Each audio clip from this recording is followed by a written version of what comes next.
حضرت ابو سلمہ بن عبد الرحمن بن عوف سے روایت ہے کہ انہیں معلوم ہوا کہ کسرا اپنی مملکت میں اپنے محل کے اندر بیٹھا ہوا تھا۔ ایک شخص اندر داخل ہوا اور وہ ایک نوجوان آدمی تھا جو چل کر اس کے پاس پہنچا۔ اس کے ہاتھ میں ایک لاٹھی تھی۔ اس نے کسرا کو دعوت حق پیش کی اور کہا، اے کسرا، کیا تجھے اسلام لانا ہے یا اس سے قبل منظور ہے کہ میں اس لاٹھی کو توڑوں؟ کسرا اس کی گفتگو سن کر مارے خوف کے صرف اتنا کہہ سکا، منظور ہے، مگر اس لاٹھی کو نہ توڑو، اس لاٹھی کو نہ توڑو۔ اس کے بعد وہ شخص پلٹ کر چلا گیا۔ جب وہ چلا گیا تو کسرا نے اپنے درباریوں کو بلایا اور ان سے پوچھا کہ جو شخص میرے پاس آیا تھا اسے آنے کی کس نے اجازت دی تھی؟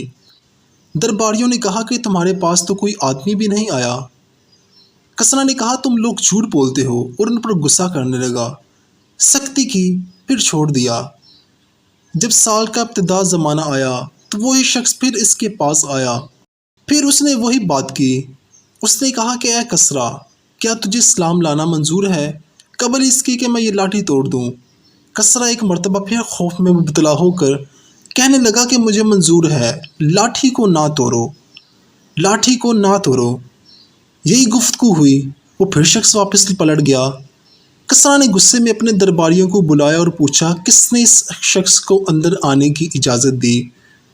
ان سب نے انکار کیا اور کہا کہ تمہارے پاس کوئی بھی اندر نہیں آیا۔ تو اس نے پہلے کی مانند ان کے ساتھ زیادہ سختی کی، یہاں تک کہ جب وہ دوسرا سال آیا تو وہ شخص پھر وہ لاٹھی لے کر کسرا سے ملنے آ گیا۔ اب کہ اس نے کسرا سے کہا کہ تجھے اسلام لانا منظور ہے قبل اس کے کہ میں یہ لاٹھی توڑ دوں؟ کسرا نے خوف سے کہا، نہیں، لاٹھی مت توڑو۔ مگر اب کی بار اس شخص نے لاٹھی کو توڑ دیا اور اللہ نے کسرا کو اس وقت ہلاک کر دیا۔ یہ روایت صحیح سند کے ساتھ موجود ہے۔ ایک اور روایت میں آتا ہے کہ صحابہ کرام نے عرض کی، یا رسول اللہ صلی اللہ علیہ وآلہ وسلم، کسرا پر اللہ کی حجت آپ کے بارے میں کیا ہے؟ فرمایا، اللہ نے اس کی طرف ایک فرشتہ بھیجا اور اس نے اپنے ہاتھ اس مکان کی دیوار سے جس میں وہ رہتا تھا نکالا اور اس کے ہاتھ سے نور چمک رہا تھا۔ جب اس نے یہ ہاتھ دیکھا تو خوف زدہ ہو گیا۔ اس فرشتے نے کہا کہ اے کسرا، خوف نہ کر، اللہ نے ایک رسول کو مبعوث فرمایا ہے، اس پر اپنی کتاب نازل کرتا ہے، تو اپنی دنیا اور اپنی آخرت سلامت رکھ۔ اس نے کہا کہ میں اس پر غور کروں گا۔ ایک اور روایت ہے کہ مدائن کا ایک بوڑھا بیان کرتا ہے کہ کسرا نے خواب دیکھا کہ ایک سیڑھی زمین سے آسمان تک کھڑی گئی، اس کے گرد لوگ جمع ہیں۔ اتنے میں ایک شخص نمودار ہوا جس کے سر پر عمامہ ہے اور جسم پر تہمت اور چادر، اور وہ سیڑھی پر چڑھ رہا ہے۔ جب وہ سیڑھی پر چڑھا تو ندا کی گئی، اور خزانے کہاں پر ہیں؟ تو لوگوں نے بھر کر ان سب کی گھڑیاں باندھی، پھر ان کو شخص کے حوالے کر دیا جو سیڑھی پر چڑھ گیا۔ یہ خواب دیکھ کر بڑی پریشانی کے عالم میں کسرا نے صبح کی اور اس خواب کا ذکر اس نے اپنے ندیموں یعنی کہ ساتھیوں کے ساتھ کیا، اور وہ لوگ اس پر اسے آسان بتانے لگے، مگر وہ برابر غم زدہ اور فکر مند رہا، یہاں تک کہ رسول اللہ صلی اللہ علیہ وآلہ وسلم کا مکتوب گرامی اس کے پاس آ گیا۔ کسرا جو کہ پہلے ہی خوف کی وجہ سے خوف زدہ تھا، وہ مکتوب کو دیکھ کر ابھی پریشان ہو گیا، تو اس نے فوراً یمن کے گورنر بازان کے نام خط لکھا کہ وہ کسی کو اس نبی کے پاس بھیجے اور ان سے کہے کہ اپنی قوم کے دین کی طرف پلٹ جائے، ورنہ ایک دن تمہیں ڈرایا جائے گا، تم کو مقابلہ کرنا پڑے گا اور اس میں قتل کیے جاؤ گے۔ بازان نے کسرا کا یہ خط پڑھ کر اپنے 2 بہادر جوان قہرمانہ اور ایک اور شخص کو رسول اللہ صلی اللہ علیہ وآلہ وسلم کی طرف بھیجا اور ان کو خط دیا جس میں لکھا تھا، ان دونوں کے ساتھ آپ کسرا کے پاس تشریف لے جائیں۔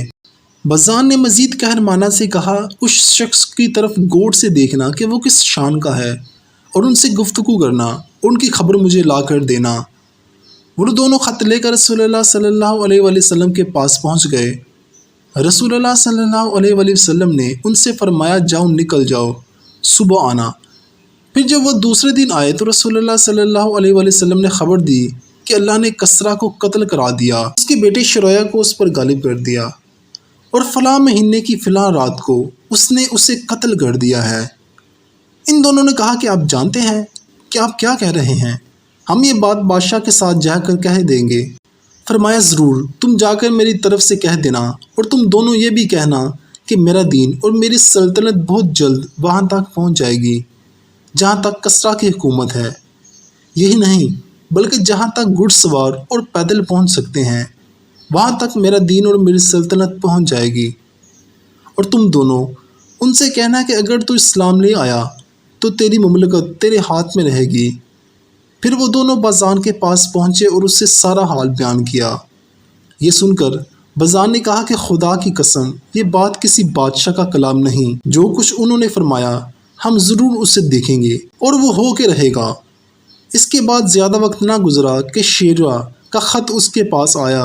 اس نے لکھا تھا کہ میں نے فارس کے غضب کی خاطر کسریٰ کو قتل کر دیا، جبکہ اس نے فارس کے سردار کو ہلاک کرنے کا ارادہ کر لیا تھا۔ اب میرے لیے اس لوگوں سے جو تمہارے پاس ہے فرما برداری کا عہد لو جس کے لیے کسریٰ نے تمہیں خط لکھا تھا۔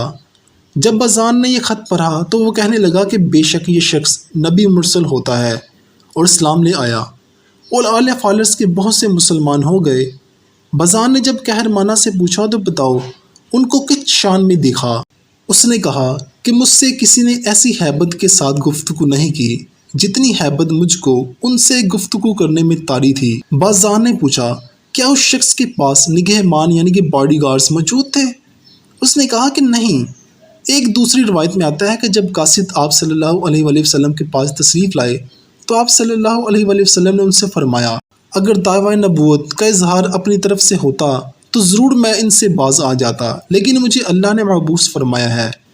پھر رسول اللہ صلی اللہ علیہ وآلہ وسلم نے یمن قاصد کو اپنے پاس ٹھہرایا اور ان سے ارشاد فرمایا میرے رب نے کسریٰ کو ہلاک کر دیا تو اب کسریٰ آج کے بعد نہیں ہے، اور میرے رب نے کیسر کو قتل کرا دیا تو اب آج کے بعد کیسر بھی نہیں رہا۔ قاصد نے آپ کی بات کے مہینہ، دن اور وقت لیا تھا۔ جب وہ باذان کے پاس واپس لوٹا تو انہوں نے ایسا ہی پایا جیسا کہ آپ صلی اللہ علیہ وآلہ وسلم نے ارشاد فرمایا تھا۔ بے شک اللہ تعالیٰ جسے چاہتا ہے حقیقی بادشاہت اور مملکت عطا فرماتا ہے، اور جسے چاہتا ہے ذلیل کرتا ہے۔